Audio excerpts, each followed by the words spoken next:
today is draft day, and I didn't want to get like streamers and stuff like that because all that noise in the microphone, that's no good. But what I'm saying, I just feel like gotta pop it off. You know what I'm saying?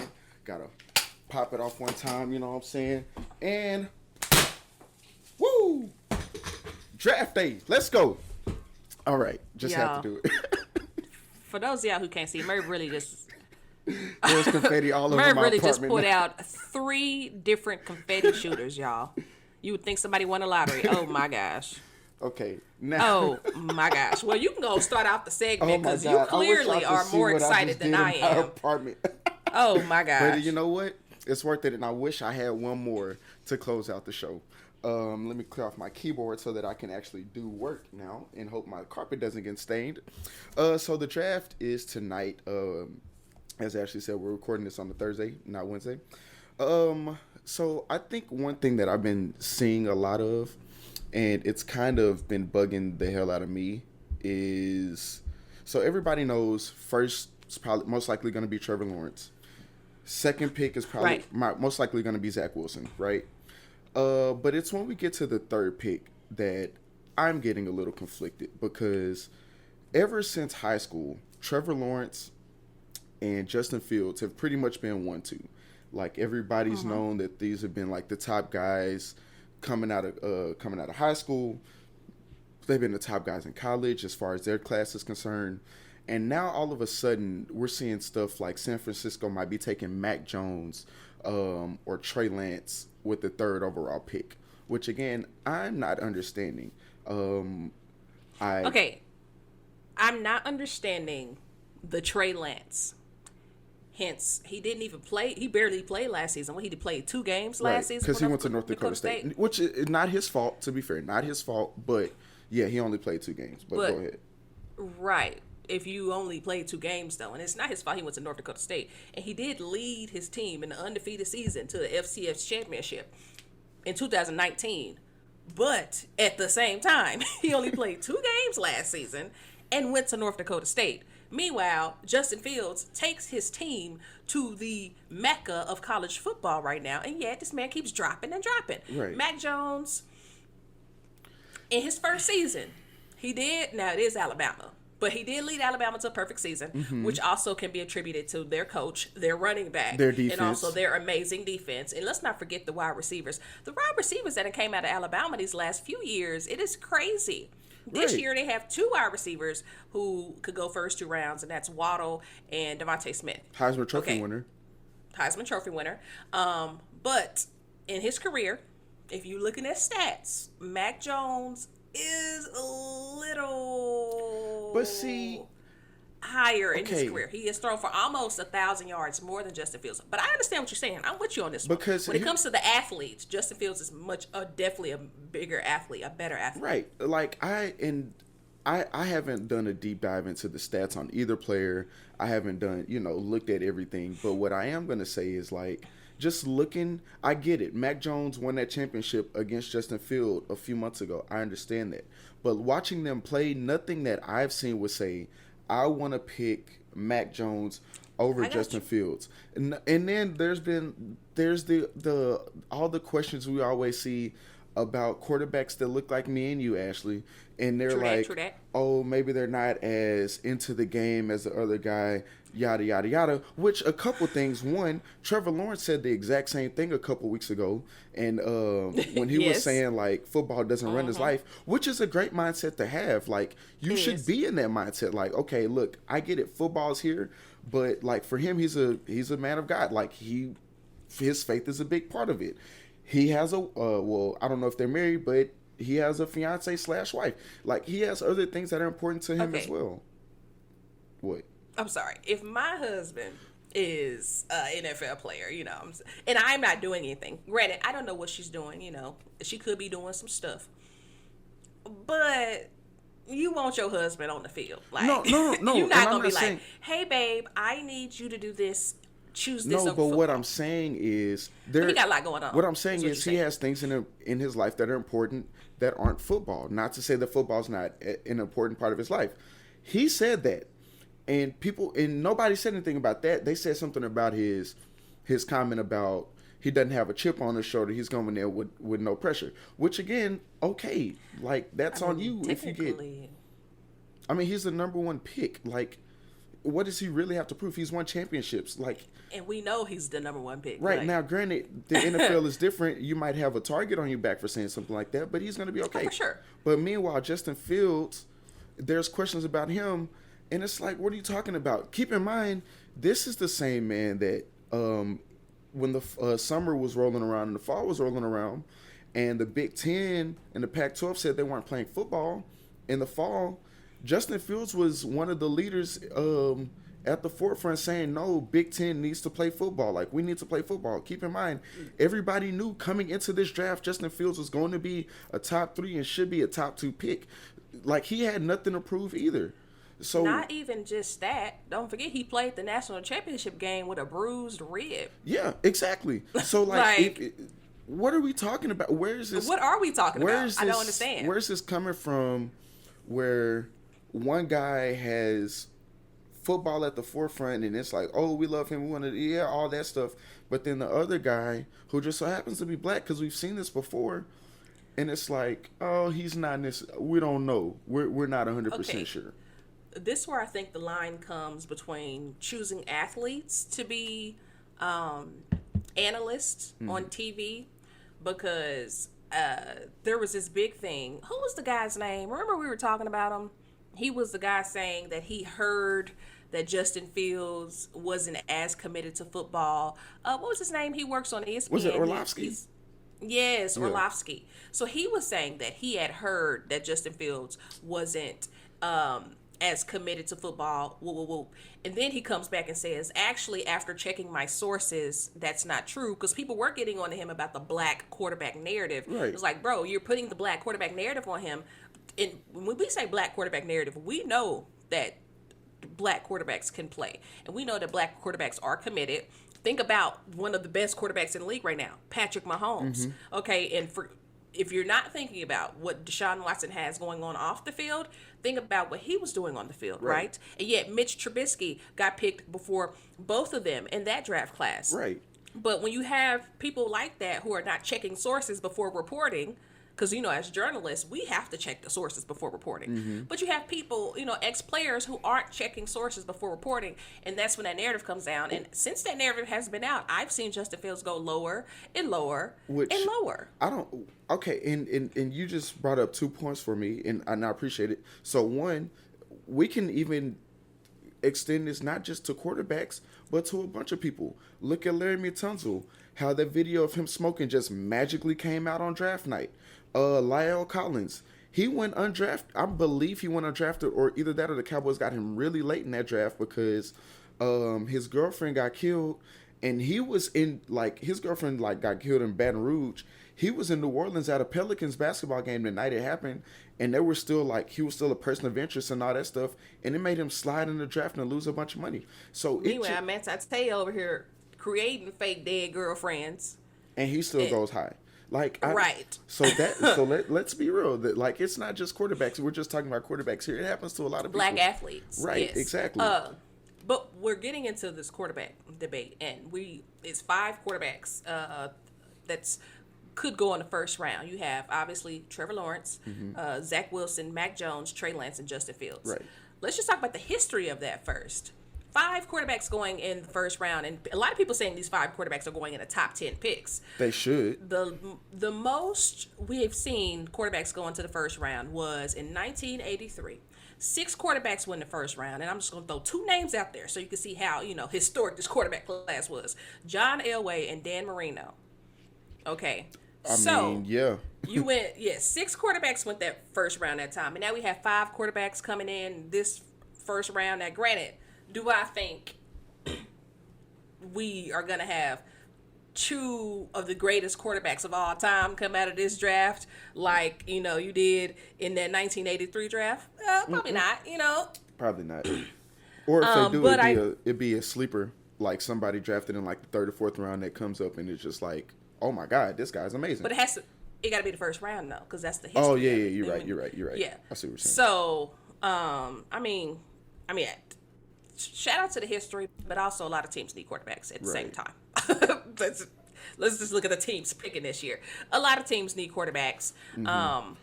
But yeah, the definitely the fact that our boy Justin Fields keeps dropping. Literally every time I look, somebody else is above Justin Fields. Somebody who didn't even play last season. I mean, who didn't play for the majority, didn't even play for half the season last season, is now above Justin Fields. Right. I just do not get it. Granted, it's a black quarterback, so let's give a shout out to Trey Lance. It is a black quarterback. But I just don't understand why we have seen Justin Fields go war ready. We have seen him get injured in the game, stay in the game, win that game, and then come back and play in the national championship game with the same injury. And that's not an easy injury to play with at all. No, you by any means. You can't breathe with that injury. Like, that hurts. Right? And, let alone run. Let alone, not be cringy every time somebody pulls up and you have enough patience to stay in the pocket and wait for your right look. Like, and so disrespect. And I think one thing that needs to be mentioned here, we're talking about, because we know number one's Trevor, number two is going to be Zach. That's what we know this, right? So with number three with San Francisco, I think they got to realize, like, they have to make the right pick, because I think they know. Well, no, it's not even a think. They know Jimmy Garoppolo is not the answer, which is why you have moments like you had the other day when Kyle Shanahan is asked if he's going to be on the roster on Sunday, and he's like, oh, well, there's no guarantee we're all going to be alive on Sunday. Right. That'll tell you all you need to know. And so, like, you have that, and I think it's been said, like, missing on a quarterback this high in the draft will set you back a solid 4 or 5 years, because you're going to have to play them. Most recently, you don't want to do another Chicago. Right. Because you see how that turned out. You don't want to do another Chicago. Right. Exactly. And San Francisco, if you look at it, they traded up to get here, I believe, from like 12. So that's pulling a Chicago. If they do it, if you're asking my unprofessional personal opinion, moving up to 3 from 12, was it 12? Yes. Moving up from 12 to 3. And drafting Mac Jones instead of drafting Justin Fields would be pulling the Chicago Bears and getting Mitch Trubisky. Or Trey Lance. Okay, let's or Trey Lance for that matter. Because when you look at, I think what brings his draft stock up is the fact that he doesn't turn the ball over. In the season in which they went undefeated and he took his team to a championship, he had I think he had no turnovers, like something crazy. Like the man does not turn the ball over. But are we talking about Trey Lance? He had no interceptions. Yes. Okay. Trey Lance. In I'm 2019, he passed for almost 3,000 yards, 28 touchdowns, and no interceptions. None. That's commendable. And rushed for 1,100 yards. I'm not taking anything away from him when I make this statement, or I'm not trying to. But doing that at North Dakota State is a lot different than doing that at Ohio State or Clemson or Alabama. It is, but you also, I mean, you have quarterbacks who've come from FCS teams that come out and come in the NFL. You're 100% correct. Carson Wentz, same school, so you're right. But what I'm saying is, I like to see you against that competition before you get to the league. I like to see you against that same competition. But you have to give him credit. I am. Division I football, taking his team undefeated to a championship with 0 interceptions and 28 touchdowns. And he rushed for 14 touchdowns. Let's not pretend like that's something easy to do. Or let's not pretend like because he didn't play, at the level we see a Justin Fields or Trevor Lawrence playing, that's not impressive. That is very impressive. And if I'm an NFL team, I think that's why his draft stock is coming up. I do understand that we both understand NFL is a whole nother level. But that is extremely impressive. That is very impressive, and that's something you can build onto. When you look at quarterbacks, you obviously look at, okay, where are they right now, and can we make them a professional quarterback? And I think the turnover issue, that's actually, that's a bigger issue when it comes to quarterbacks. Like, okay, who can take care of the ball? And if we're looking at who can take care of the ball out of all of these quarterbacks, when we look at the stats, Trey Lance is a step above because he can take care of the ball. I think that is a very coveted stat for him, that he can take care of the ball, and I think that would do a lot when it comes to the NFL, because still at the end of the day, interceptions is about reading coverages, right? So that means you have the football IQ And it also means like you're quick with it. Yeah. You're quick with it. You can make a decision quick. And when you look at football and the best quarterbacks in the game, they they're not in a pocket too long. Okay, if they are, they have a great offensive line, which some of these players need to draft for offensive linemen, which we will see. Which pause in the draft. I guess we'll talk about that later. In the draft, I feel like we will see come late the first round. We will see somebody try to take an offensive lineman because it's some good. Penei some Sewell's good going guys in early. here. Penei Sewell's going in the top 10. Oh yeah, for sure. Because if you're say, who we got? If you're Cincinnati, Cincinnati needs Cincinnati needs an offensive tackle for sure. Yep. And if you have the number 5 pick, and you know for sure that a lot of people are gonna start grabbing, do you draft Sewell at that number 5 spot? They probably will. You have a quarterback. They have Burrow. They have Joe Burrow. You got to protect the kid. But when it comes to who can transfer better when it comes to being a professional quarterback in the NFL, I think Trey Lance, the reason why his name is so high is because he has those qualities that you need in a NFL quarterback. Can you read a coverage? Can you make the best decision within split seconds? Like when it comes to 28 touchdowns and 14 running touchdowns and 0 interceptions, that's who you're looking at. So I don't understand how. So I just don't understand how Mac Jones, he came from Alabama. I just don't understand how. I just don't understand these conversations when it comes to some of these quarterbacks and the rankings in which we choose them. But I understand Trey Lance only played 2 games last season. But at the same time, you just can't deny that stat. One of my bigger things with Mac Jones is, and I know we shouldn't judge based off past experience. This is a separate year, separate draft class and all that. I haven't met an Alabama quarterback that I trust in a good 10, 15 years. Greg McElroy ain't done nothing. AJ McCarron hasn't done anything. He been a backup for some years. Get that check. Great backup. Get that check for not playing. Hey, get that. You want to stack your $9 million? Get that check. You want to stack your $9 million a year? I am not gonna stop you, but I'm gonna stop you from being my starting quarterback. I know that much for sure. Because it's Alabama's one of those schools where their defense is always great. Their receivers come out balling. Their running backs come out balling. I give you Derrick Henry, and I give you Amari Cooper. I give you Devontae Smith that's about to come out. Wasn't one of the Ridleys out of Alabama? Yeah, Ridley. Exactly. Their defense is always amazing. Look at Surtain coming out. Diggs came out last year for the Cowboys.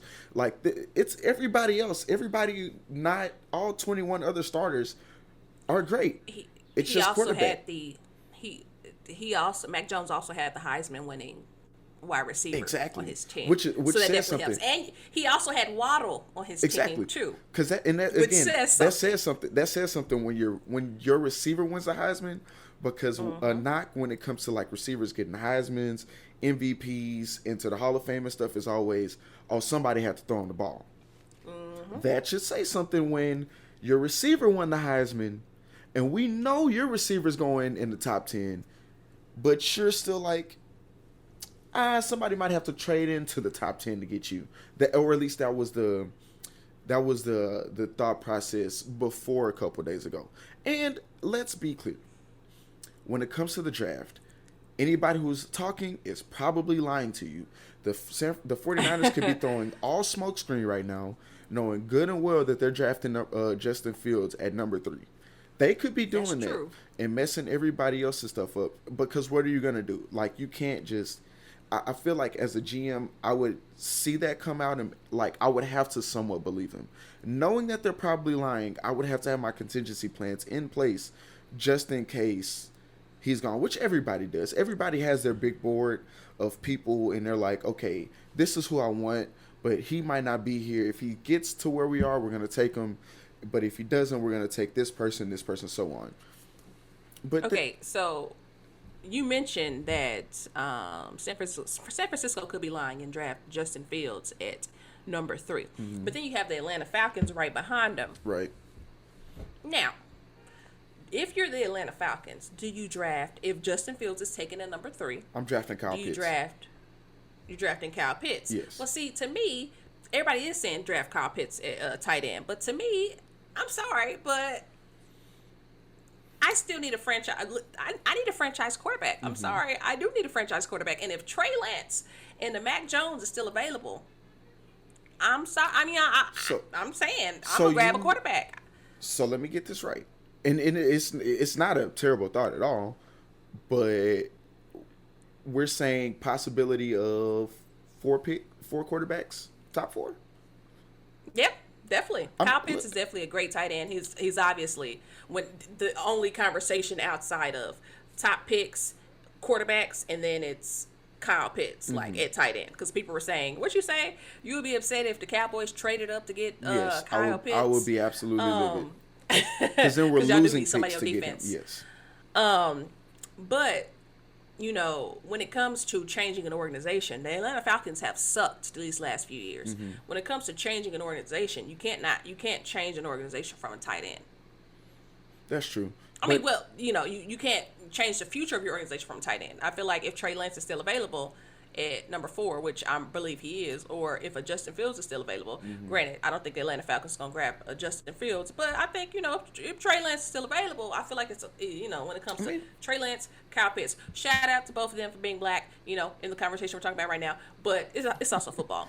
Right. But I think for the future of your organization, you should be looking at, what's the best decision at that pick, who's still available, and if somebody like a Trey Lance is still available, I think the Falcons should grab him. Right. Now, I think it should be noted the trade that happened yesterday with Carolina and Denver, because that's going to play a big role in the night. Teddy Bridgewater got traded. I told you he was going to Denver, bro.